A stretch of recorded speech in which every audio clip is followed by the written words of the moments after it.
Top Marks for Murder by Robin Stevens. Read by Katie Leung. Part 1. What Beanie Saw. Chapter 1. I am writing in this new casebook because death has come to Deepdean once again.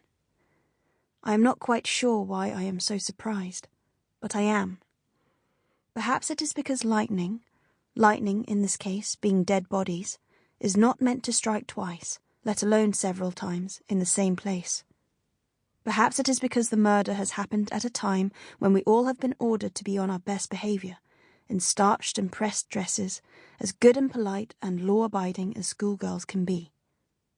And, although in the world outside I had begun to feel quite grown up and bold, it is funny how easy it was to fall back into school life once we returned to Deepdean.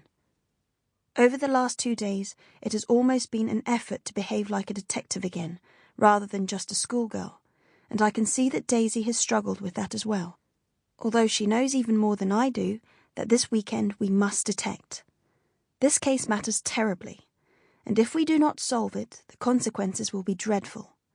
We may even lose Deepdean, the home we all share. Of course, Deepdean has been in danger before, and we have always saved it. But now I really do worry that this mystery may be too much for the school. How can it stay open, now that it is the location of a third crime? And what will Daisy and I do if it does not? This case has twisted itself into the most confusing thread Daisy and I have ever had to unravel. I feel as though anything might happen next. While these thoughts are whirling about in my head, and while the answer to the mystery dances frustratingly out of my reach, I shall try to explain how everything happened, and how this case began when our friend Beanie told us that she had seen a murder. Chapter 2. I ought to say what has happened since our last murder investigation in London, which was really only 2 months ago, although it seems longer. I thought it might feel odd to be back at Deepdean after all the wild and grown-up adventuring we had done this year. But instead, I feel as though we never left. Not really. Daisy and I are Deepdean schoolgirls, and, no matter where we go, this school is in our blood and bones, the one constant place in all the wandering we do. I had barely finished writing up the story of the murder at the Rue Theatre, and everything that happened with George and Alexander and Uncle Felix and Aunt Lucy and Bridget, when it was time to wave goodbye to them all and rush through the smoke of Paddington Station to catch the Deepdean train. A car met us at Deepdean Station, and when it pulled up outside house on the afternoon of Sunday the 31st of May, everywhere else in the world vanished like a dream. It could not possibly be true that just the week before we had been actresses solving a terrible crime.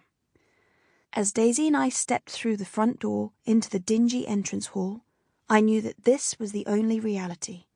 The big clock and the dinner gong and the chipped, ugly staircase going up to the dorm rooms, every mark and dent and rip in the wallpaper familiar. "Good old Deepdean," said Daisy grandly, staring about at it. "Home at last."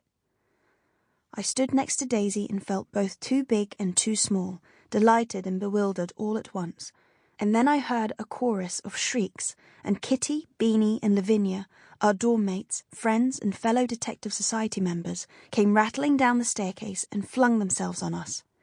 After that, all I felt was overjoyed. "Hazel! Daisy! You're back!" Beanie shouted in our ears, and then we were squeezed in an enormous 6-armed hug.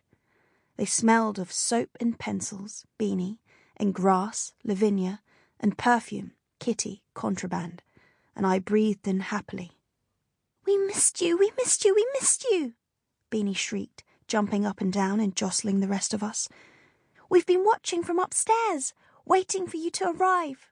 "It's not been much fun without you," agreed Lavinia. She said it grudgingly, but Kitty pinched her and she blushed, so I could see she meant it.